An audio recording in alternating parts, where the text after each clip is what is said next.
दोस्तों, कभी कभी जिंदगी हमें ऐसे मोड़ पर लाकर खड़ा कर देती है जहां रिश्तों की परिभाषा, दर्द की गहराई और इंसानियत की असली पहचान सामने आती है। आज की ये कहानी ऐसे ही एक टूटे हुए परिवार की है जो सड़क पर रहते हुए भी एक उम्मीद को थामे हुए थे, घर और प्यार की उम्मीद।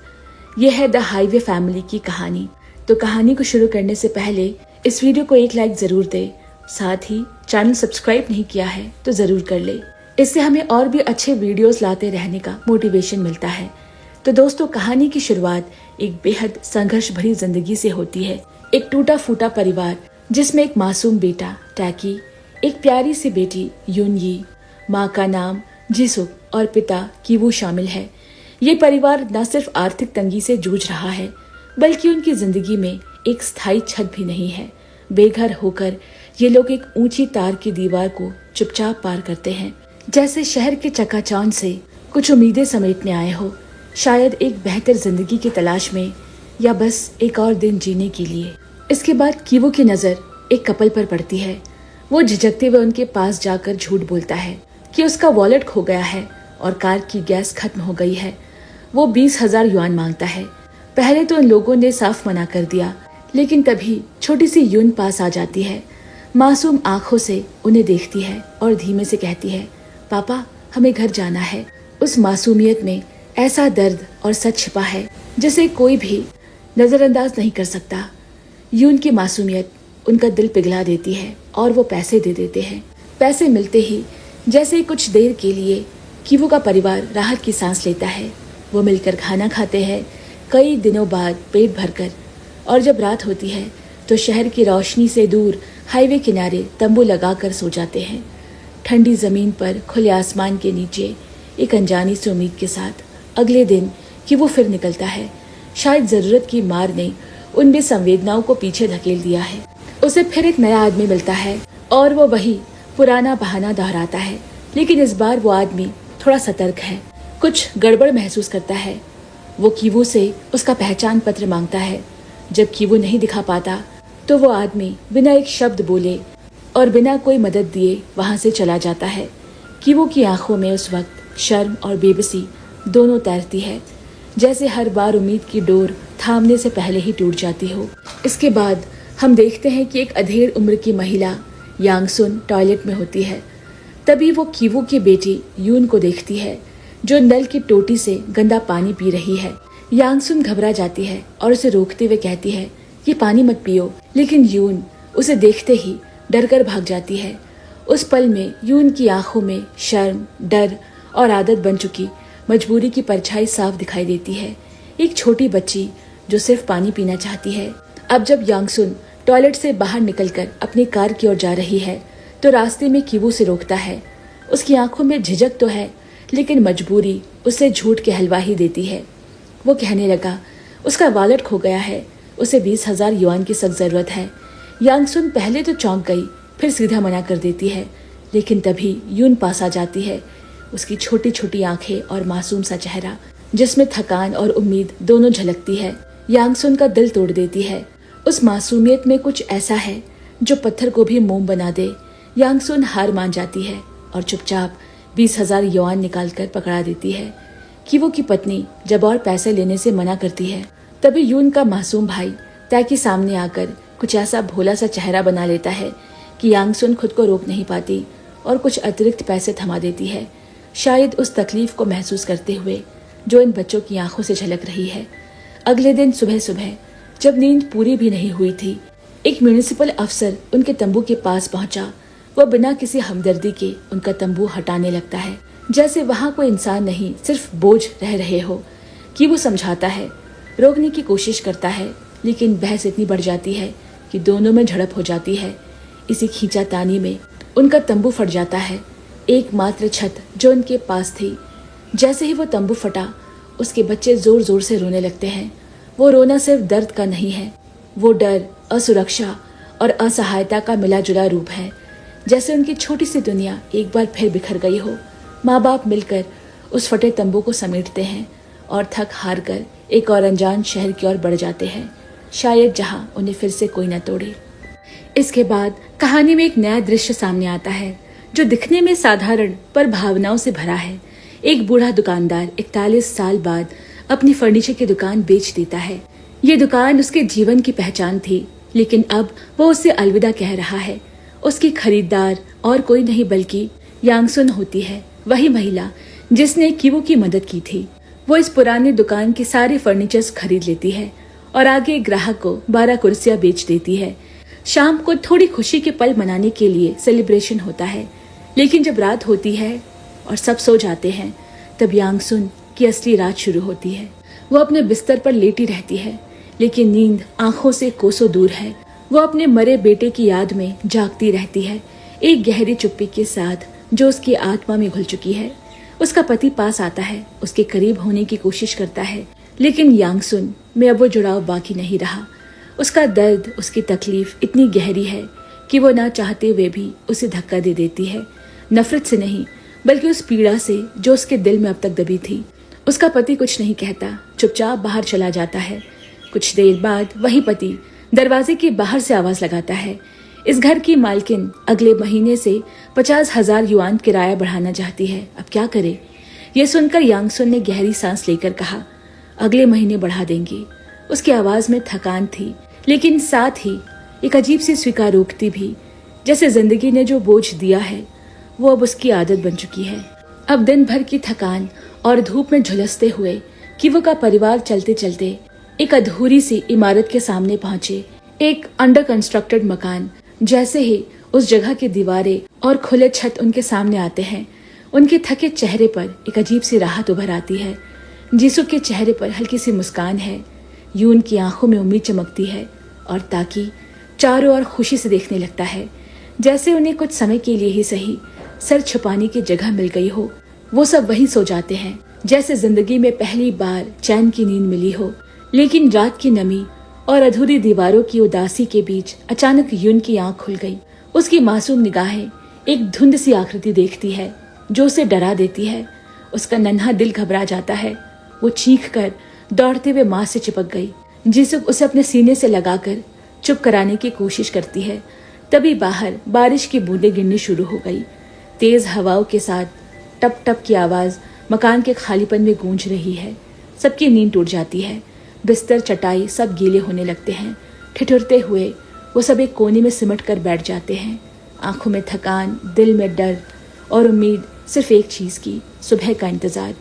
और इंतजार करते करते वो सुबह आ गई। अगली सुबह दूसरी तरफ यांगसुन अपने बेटे की कब्र पर जाती है। वो वही जमीन पर बैठ गई और हर उस लम्हे को याद करती है जो उसने अपने बेटे के साथ जिया है। उसकी सिसकियों में एक माँ की टूटी हुई आत्मा की गूंज है। उसके आंसू मिट्टी में गिरते हैं, जैसे वो अपने बेटे की यादों को सींच रही हो। थोड़ी देर बाद वो चुपचाप अपनी कार में बैठकर बाजार लौट आती है। जैसे ही वो बाजार पहुंची, उसकी नजर सामने सड़क पर खड़े कीवू पर पड़ती है। वो किसी अनजान आदमी से वही झूठ दोहरा रहा है, मेरा वॉलेट खो गया है, घर जाना है, प्लीज 20,000 युआन उधार दे दीजिए, पैसे मिलते ही मैं लौटा दूंगा। यांगसुन सन्न रह जाती है। उसका चेहरा सख्त हो गया, लेकिन आंखों में विश्वासघात की एक लहर दौड़ जाती है। वो जल्दी से सर्जिकल मास्क पहन लेती है और कीवो का पीछा करने लगती है। पीछा करते करते वो कीवो को अपनी पत्नी के साथ एक बेंच पर बैठा देखती है। दोनों एक मैगजीन पढ़ रहे होते हैं, जैसे सब कुछ सामान्य हो। एक ऐसा परिवार जो धोखे और मजबूरी के धागों में उलझा हुआ है, लेकिन फिर भी एक साथ है। वहीं दूसरी तरफ तैकी और यून को कभी हाईवे की गलियों में, कभी होटल में, तो कभी रेस्टोरेंट के कोने में खेलते हुए दिखाया जाता है। दो मासूम जिंदगियां जिनका बचपन सड़क की धूल और भीग के सिक्कों में बीत रहा है। लेकिन तभी खेल खेल में तैकी छुपन छुपाई खेलने के दौरान एक ट्रक के नीचे जाकर लेट जाता है। ट्रक चलने ही वाला होता है, तभी यून डर के मारे ट्रक के सामने खड़ी हो गई और दोनों हाथों को फैलाकर ट्रक रोकने की कोशिश करती है। ये देखकर यांगसुन दौड़ती है और यून को खींचकर ट्रक के सामने से हटा लेती है। उसके हाथ कांपते हैं और आंखें भीग जाती है। वो उस बच्ची को देखकर जैसे अपने बेटे को देख रही हो। इसके बाद वो दोनों बच्चों को लेकर कीवो के सामने गई और सीधे सीधे कहा, तुम तो मुझे पहचानते ही होगे, मैंने तुम्हें 70,000 युआन दिए थे। लेकिन कीवो बिना किसी झिझक के कहता है, मैं आपको नहीं जानता, ना ही कभी देखा है। ये सुनते ही यांगसुन का चेहरा गुस्से से भर उठता है और वो तुरंत पुलिस को फोन लगा देती है। कि वो ये देखकर घबरा गया और अपने परिवार के साथ भागने की कोशिश करता है। लेकिन तभी जीसुक, जो गर्भवती होती है, भागते भागते सड़क पर गिर गई। यांग सुन उसका हाथ पकड़कर उठाने की कोशिश करती है। जीसुक अपने कांपते हाथ को जोड़कर भीगी आंखों से माफी मांगने लगती है। कृपया बच्चों पर दया कीजिए, हमें माफ कर दीजिए, बच्चों को पालना है, हमारे पास और कुछ नहीं। कुछ समय बाद यांग सुन थाने में जाकर डिटेक्टिव को पूरी रिपोर्ट लिखवाती है। डिटेक्टिव कहती है, पिछले कुछ महीनों से ऐसी बहुत सी घटनाओं की रिपोर्ट आई है। यह सुनकर यांग सुन गहरी सोच में डूब गई। उसका चेहरा कुछ पल के लिए शांत हो जाता है और फिर वो अपराधी का स्केच बनवाने के लिए राजी हो जाती है, क्योंकि इस बार उसका सामना सिर्फ धोखे से नहीं, एक टूटे हुए इंसान की सच से भी हुआ है। इधर जीसू जब हाईवे किनारे अपने बच्चे और कीवो से मिलती है तो बच्चों की आंखें खुशी से भर जाती है। वो दौड़कर अपनी माँ के गले लग जाते हैं। लेकिन उसी पल कीवो, जो कभी उनका सहारा था, अजीब सी बेचैनी और गुस्से में यांग सुन को गालियां देने लगता है। वो एक टूटा हुआ इंसान नजर आता है, एक ऐसा इंसान जिसे जीवन ने अंदर से चबा डाला है। यह सब देखकर जीसू का दिल कांप उठता है। वो बच्चों को दूर जाने के लिए कहती है ताकि वो इस टूटे हुए दृश्य से बच सके। लेकिन कीवो का व्यवहार और भी ज्यादा बिगड़ गया। वो सड़क के बीचों बीच गिरकर बच्चों जैसा जोर जोर से रोने लगता है, जैसे उसकी आत्मा अंदर से चीख रही हो। अपने पति को यूं टूटा हुआ देखकर जीसू की आंखों में भी आंसू आ जाते हैं। बच्चों को भी कुछ समझ नहीं आता। वो बस अपने मासूमियत में चीखते हुए रोने लगते हैं, मानो परिवार का हर सदस्य अपने टूटे टुकड़ों को समेटने की नाकाम कोशिश कर रहा हो। रात ढल चुकी है, पेट खाली और दिल भी खाली है। तभी ताइको एक वीडियो गेम स्टेशन के पास 100 युआन का नोट पा जाता है। आंखों में एक उम्मीद की चमक लेकर दोनों बच्चे सुपरमार्केट की ओर भागते हैं। वहां पहुंचकर वो ढेर सारा सामान इकट्ठा करते हैं, जैसे उन चीजों में उन्हें एक अस्थायी खुशी मिल रही हो। लेकिन जब बिल 1100 युआन आता है तो दोनों बच्चों के चेहरों में चमक बुझ जाती है। वो मासूम सी आंखों से दुकानदार को ऐसे देखते हैं मानो उनकी भूख सिर्फ खाने की नहीं बल्कि प्यार और अपनेपन की हो। दुकानदार भी कुछ पल के लिए पिता बन जाता है। वो उनके चेहरे पढ़ लेता है और मुस्कुराकर सिर्फ 100 युआन में सब कुछ दे देता है। वो पल सिर्फ दया का नहीं बल्कि इंसानियत की सबसे खूबसूरत झलक होती है। उस रात टेंट न होने की वजह से पूरा परिवार एक सार्वजनिक बाथरूम में सोता है। लेकिन कीवो अकेला बाहर घास पर ठंडा, उदासी और अपनी नाकामियों में डूबा हुआ पड़ा रहता है। तभी छोटी सी यून उसके पास आती है और बड़ी मासूमियत से कहती है, मैं स्कूल जाना चाहती हूँ, पढ़ना लिखना सीखना चाहती हूँ। उसका स्वर इतना भोला होता है कि कीवो का कठोर चेहरा भी नरम पड़ गया। वो थके हुए आवाज में कहता है, मैंने ये सब किया है पर कोई फायदा नहीं, सब बेकार है। पर यून झिझकते हुए बोली, मैं आपके जैसे ऐसा कहने से पहले एक बार कोशिश करना चाहती हूँ।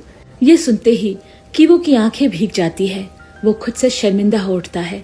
अपनी बेटी से बामुश्किल कह पाता है, आई एम सॉरी, और खुद को एक लूजर कहने लगता है। उस रात घास पर सिरहाना नहीं था, लेकिन उस बातचीत ने दोनों के बीच रिश्ते की एक नई नींव रख दी। अगली सुबह काफी मशक्कत के बाद डिटेक्टिव आकर कीवो को गिरफ्तार कर लेती है। जीसुक, ताइकी और यून को भी मजबूरन पुलिस के साथ स्टेशन चले जाते हैं। वहाँ डिटेक्टिव बच्चों से उनका नाम और पता लिखने को कहती है, लेकिन यून के हाथ कांप जाते हैं। वो कलम पकड़ती है पर अक्षरों को पहचान नहीं पाती। उसका मासूम चेहरा शर्म और असहायता से भर उठता है। डिटेक्टिव ने जब जीसुक से पूछा कि आपने बच्चों को स्कूल क्यों नहीं भेजा, तो जीसुक की आंखों में आंसू भर आते हैं। वो कांपती आवाज में कहती है, हम नहीं चाहते कि हमारे बच्चों को उनके माँ बाप की स्टेटस की वजह से ताने मिले, इसीलिए मैं खुद ही इनको सिखाती हूँ। उसकी बातों में सिर्फ बचाव नहीं बल्कि एक माँ की बेबसी और आत्मसम्मान की झलक होती है। इसके बाद जब यांग सुन पुलिस थाने में आती है तो उसका दिल एक अजीब सी बेचैनी से भर जाता है। एक कमरे में बैठी यून की उदासी और डरी हुई आंखें उसे सीधा उसके दिल तक छू जाती है। बच्ची के चेहरे पर वो मासूमियत के साथ साथ असहायता और अकेलेपन की परछाई देखती है, जैसे उसे समझ नहीं आ रहा कि इस दुनिया में उससे क्या गलती हो गई। यांग सुन बस उसे देखते रह जाती है। लेकिन तभी डिटेक्टिव उसे भीतर बुला लेती है कि वो जो पहले से बिखरा हुआ और टूटा हुआ नजर आता है, यांग सुन को देखते ही झूठ में खुद को बचाने की नाकाम कोशिश करता है। वो बोल पड़ता है, मैंने इस औरत को कभी नहीं देखा, मेरी जिंदगी में कभी नहीं आई है, लेकिन सच्चाई उसके चेहरे से भी ज्यादा कड़वी होती है। जब डिटेक्टिव वो वीडियो देखती है जिसमें कीवो और उसका परिवार यांग सुन से पैसे मांगते दिख रहे होते हैं, तो कीवो का चेहरा फीका पड़ जाता है। वो जमीन पर गिर जाता है। यांगसुन के पैरों पर लिपटते हुए माफी मांगने लगता है, जैसे उसके पास अब खोने के लिए कुछ नहीं बचा। मगर इंसाफ का रास्ता कड़ा होता है। डिटेक्टिव उसे जेल भेज देती है। जब यांगसुन थाने से बाहर निकलती है तो उसकी नजर बाहर बैठे उस परिवार पर पड़ती है जो पूरी तरह से टूट चुका है, लाचार, थके हुए और उम्मीद से बिल्कुल खाली। पहले वो बिना कुछ कहे अपनी कार थोड़ी दूर तक ले जाती है, जैसे दिल और दिमाग के बीच जंग चल रही हो। लेकिन कुछ दूर जाकर वो रुक गई और सोचने लगी, और फिर अपनी गाड़ी को रिवर्स करके उनके पास लाती है। उसकी आवाज में करुणा है, जैसे एक माँ का अपनापन। क्या तुम मेरे साथ चलोगे? उनके हाँ कहते ही उसकी आंखों में एक नमी से तैर जाती है। वो उन्हें अपने साथ नए खरीदे होटल ले आती है, जहाँ सब मिलकर एक शांत और भावुक डिनर करते हैं। पहली बार किसी गर्म छत के नीचे, किसी अपने जैसे इंसान के साथ। अगली सुबह जब यांगसुन का पति देखता है कि किवो का परिवार उनके होटल में रुका हुआ है तो उसे गुस्सा आ जाता है। उसके शब्दों में तर्क था, लेकिन यांगसुन के जवाबों में भावना। वो उसे समझा लेती है कि रिश्ते खून से नहीं, करुणा और अनुभव से बनते हैं। उधर जेल में किवो अब भी अपने भीतर की टूटी हुई गहराइयों से जूझ रहा है। एक दिन एक कैदी के साथ उसकी झड़प हो जाती है, जिसके बाद उसे अलग बैरक में डाल दिया गया। लेकिन जैसे जैसे समय बीतता है वो मानसिक रूप से और असामान्य बर्ताव करने लगता है, और एक दिन सभी की आंखों में धूल झोंक कर वो पुलिस को चकमा देकर जेल से भाग निकलता है, जैसे वो दुनिया से नहीं बल्कि खुद से भाग रहा हो। इस बीच यांगसुन धीरे धीरे यून को पढ़ना लिखना सिखाती है। बच्चों की नन्ही उंगलियां जब पेंसिल से अक्षर बनाती है तो यांगसुन की आंखें उसकी मासूमियत में कहीं अपना बीता हुआ कल ढूंढने लगती है। एक दिन जब वह यून को पढ़ा रही होती है तो उसके चेहरे की एक तरफ देखते हुए उसकी आंखों में आंसू आ जाता है। वो यून में अपने खोए हुए बेटे की परछाई देखने लगती है। कुछ दिनों बाद जब यांगसुन का पति बुक शेल्फ लेने बाजार जा रहा होता है तो तैकी जिद करता है कि वो भी उसे साथ ले चले। पहले तो वो हिचकता है, लेकिन फिर तैकी की मासूम जिद के आगे हार मान जाता है और उसे साथ ले जाता है। उस पल में पहली बार तैकी को ऐसा लगा जैसे कि वो किसी परिवार का हिस्सा है, जहाँ पर उसकी कोई जिद सुनता है। इधर जीसुक होटल के कमरे में फर्नीचर की सफाई कर रही होती है, पसीना बहा रही होती है, लेकिन मन अभी भी टूटा है। तब यांगसुन उसके पास आकर उसकी प्रेगनेंसी के बारे में पूछती है। जीसुक हल्के से मुस्कुराकर कहती है, मैंने आज तक डॉक्टर नहीं दिखाया। उसकी आवाज में बेपरवाही नहीं, मजबूरी और डर होता है। यांगसुन बिना कुछ कहे उसे लेकर डॉक्टर के पास चली गई। वो डॉक्टर बताती है कि गर्भ में बच्चा उल्टा है और सामान्य स्थिति में नहीं आएगा। बच्चा समय से पहले कभी भी जन्म ले सकता है। ये खबर सुनकर जीसुक का चेहरा पीला पड़ जाता है। वो डर जाती है, अपने शरीर के लिए नहीं बल्कि उस आने वाले जीवन के लिए, जिसे शायद वो इस दुनिया की सच्चाई से बचा न सके। कुछ समय बाद हम यांगसुन के पति को सीढ़ियों पर चढ़ते हुए एक भारी बुकशेल्फ लेकर ऊपर जाते हुए देखते हैं। पसीने से लथपथ उसके चेहरे पर थकान के साथ जिम्मेदारी का भार भी झलक रहा होता है। तभी मासूम तैकी मदद करने की नीयत से वो भारी बुकशेल्फ पकड़ने की कोशिश करता है, लेकिन उस मासूमियत में अभाव की कमी होती है। अचानक संतुलन बिगड़ा और वो भारी बुकशेल्फ तैकी के ऊपर आ गिरता है। दर्द से उसकी चीख निकल जाती है, एक ऐसी चीख जो सीधा यांगसुन और उसके पति के दिल को चीर देती है। बिना एक पल गवाए उसका पति तैकी को लेकर तुरंत उसी अस्पताल पहुंचा जहां यांगसुन पहले से जीसुक के साथ मौजूद होती है। जैसे ही यांगसुन को तैकी की चोट का पता चला उसका दिल तड़प उठता है, लेकिन तड़प के साथ उसका गुस्सा भी बाहर फूट पड़ता है। वो अपने पति को ही दोषी ठहराने लगती है। बहस इतनी बढ़ जाती है कि दोनों की आंखों में दर्द और पछतावे की परतें साफ झलकने लगती है। अंत में टूटे हुए दिल और थकी हुई आवाज में उसके पति ने कहा, तुम इन बच्चों को हमारे घर लाई ही क्यों? तुम जानती हो ना मैं इनके बीच कितना असहज महसूस करता हूँ। ये सब तुम अपने बेटे की याद से निकलने के लिए कर रही हो ना? ये शब्द यांगसुन के लिए किसी चाकू से कम नहीं होते। वो कांपती आवाज में कहती है, अगर इतना ही असहज होता है तो तुम जा सकते हो। उसके शब्दों में गुस्सा नहीं बल्कि एक टूटी हुई उम्मीद होती है। रात में जब सब लेटे हुए होते हैं तो तैकी अचानक मासूमियत से पूछ बैठता है, पापा कब आएंगे? मुझे उनकी बहुत याद आती है। कमरे में हवा कुछ पल के लिए थम जाती है। जीसुक उसकी तरफ देखती है, हल्के से मुस्कुराती है और कहती है, जब तुम 100 रातें सो जाओगे तब पापा आएंगे। तैकी भोलेपन से पूछता है, ये 100 क्या होता है? तभी यून बोल पड़ती है, 10 को 10 बार गिनो तब 100 आता है। उसकी समझदारी सुनकर यांगसुन का दिल भर आता है और भावुक होकर मुस्कुराती है और कहती है, तुम कितनी स्मार्ट हो। अगले सीन में कि वो एक फूड कोर्ट से भूख मिटाने की कोशिश करता है, लेकिन जब पैसे मांगे जाते हैं तो वो गुस्से में लकड़ी उठाकर धमकी देता है, मगर जब सामने वाली औरत चाकू निकालती है तो वो डर कर भाग जाता है। कुछ दूरी पर गिर पड़ता है और उल्टी करने लगता है। उसका शरीर ही नहीं, आत्मा भी अब बीमार लगती है। अब जीसुक पुलिस स्टेशन अपने पति से मिलने आती है तो डिटेक्टिव उसे देखकर राहत की सांस लेता है। आप अच्छा हुआ आ गई, हमारे पास आपका कोई संपर्क नहीं था। जीसुक बेचैन होकर पूछती है, आप मुझसे संपर्क क्यों करना चाहते थे? मेरे पति कैसे हैं? डिटेक्टिव का जवाब उसकी आत्मा को झकझोर देता है। आपके पति तो बहुत पहले ही फरार हो चुके हैं। अगर आपको उनके बारे में कोई भी जानकारी मिले तो हमें जरूर बताइएगा। जबकि वो अपनी बेटी से मिलता है तो उसकी बेटी दूर खड़ी हो जाती है, कहती है, मुझे मत छुओ, और फिर गर्व से बताती है, यांग सुन ने मुझे लिखना पढ़ना सिखाया है। कि वो जैसे कुछ पल के लिए हार मान लेता है, उसकी कॉपी उठाता है और कुछ लिखता है। रात हो चुकी है, यांग सुन और उसका पति घर लौट चुके हैं। तब यून अपनी माँ को कॉपी में लिखा मैसेज देती है कि वो उन्हें मिलने का समय और जगह बताया है। जीसुक उस जगह जाती है तो किवो को कुछ थमाते हुए कहती है, अब हम यहीं रहेंगे। ये सुनकर वो गुस्सा हो जाता है और कुर्सी उठाकर उस पर वार करना चाहता है, लेकिन खुद को रोक लेता है। जीसुक की आंखों में अब डर नहीं, आत्मसम्मान होता है। मैं और मेरा होने वाला बेटा अब ठीक है। अब हमें पीठ के नीचे दर्द नहीं होता जब हम सोते हैं, और मैं नहीं चाहती कि हमारे बच्चे भी तुम जैसे भगोड़े बने। कि वो कहता है, मगर हम परिवार है, पहले की तरह साथ में खुश रह सकते हैं। जीसुक का जवाब उसकी उम्मीद तोड़ देता है, अगर तुम हमें छोड़ दो तो हम बहुत खुश रहेंगे। दोनों की आंखों से आंसू बहते हैं कि वो अपने टूटे हुए वजूद के साथ वहीं रह जाता है, और जीसुक लौट आती है होटल की तरफ, अपने नए जीवन की ओर। अगले दिन यानसुक यून को स्कूल में दाखिला दिलवाने की बात करती है। जीसुक झिझकते हुए कहती है, मेरे पास पैसे नहीं है।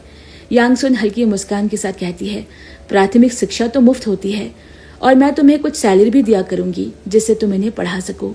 जब वे स्कूल पहुंचे तो प्रिंसिपल संबंध पूछती है। यांगसुन थोड़ा रुकी और फिर सोच कर कहती है, मैं इसकी आंटी हूँ। उस पल में उसके शब्द सिर्फ एक उत्तर नहीं, एक अपनापन होता है। अगले दिन यांगसुन का पति जीसुक से उसके अतीत के बारे में पूछता है। जीसुक बताती है कि वो एक अनाथ थी जो एक रेस्टोरेंट में काम करती थी। वहीं किवू कॉलेज के दिनों आया करता था। धीरे धीरे नजदीकियां बढ़ी और दोनों ने शादी कर ली। किवू ने कई जगह काम किए लेकिन कहीं टिक नहीं पाया। फिर एक इंश्योरेंस कंपनी में काम करते वक्त एक आदमी जियांग जंग से मिला। उसने हाउसिंग प्रोजेक्ट का लालच दिया और किवू ने सब कुछ गवा दिया। आखिरकार वो धोखाधड़ी का शिकार हुआ और पूरा परिवार कर्ज में डूब गया। अब आखिरी मोड़ पर कहानी अपने चरम पर पहुंचती है। जब लोग आउटिंग पर होते हैं तभी किवू अचानक हाथ में जलती हुई फायर सर्कल लेकर वहां आता है और चिल्लाता है, मेरा परिवार मुझे लौटा दो। यांगसुन घबरा कर पुलिस को फोन करने लगती है, लेकिन किवू उस पर हमला करने दौड़ता है। यांगसुन का पति और नौकर उसे पकड़ लेते हैं। इस बीच जीसुक देखती है कि बेकार पड़े फर्नीचर में आग लग चुकी है। वो दौड़ती है उसे बुझाने, लेकिन आग उसके कपड़ों में लग जाती है। कि वो ये देखता है और बिना सोचे समझे उस पर कूद पड़ता है, उसे ढककर आग से बचाता है। आग हर ओर फैल जाती है और जब आग बुझाई गई तो फायर वर्कर्स देखते हैं कि कीवू ने खुद को कुर्बान करके जीसुक और अपने बेटे को बचा लिया। अंत में एक नए जीवन का आरंभ होता है। जीसुक का बच्चा जन्म लेता है, उसका नाम ब्रेनी रखा गया। यून अपने डैडी को एक मैसेज भेजती है, मिस यू डैडी। इसके साथ ही ये कहानी यहीं पर खत्म होती है। तो दोस्तों, द हाईवे फैमिली सिर्फ एक फिल्म ही नहीं है, ये वर्तमान दुनिया का एक चित्र भी है जिसमें लोग अपने लालच के लिए मासूम लोगों को कर्ज में फंसाते हैं और उसके फैमिली को हाईवे फैमिली बनने पर मजबूर कर देते हैं। लेकिन इस दुनिया में आज भी कहीं ना कहीं यांगसुन जैसे लोग भी हैं जो दूसरों को खुशी देने के लिए अपनी फैमिली तक से लड़ जाते हैं। अगर आपके दिल को भी ये कहानी छू गई हो तो इस वीडियो को जरूर लाइक करें, चैनल सब्सक्राइब करें। जल्द मिलते हैं अगली कहानी में, तब तक के लिए bye bye and take care.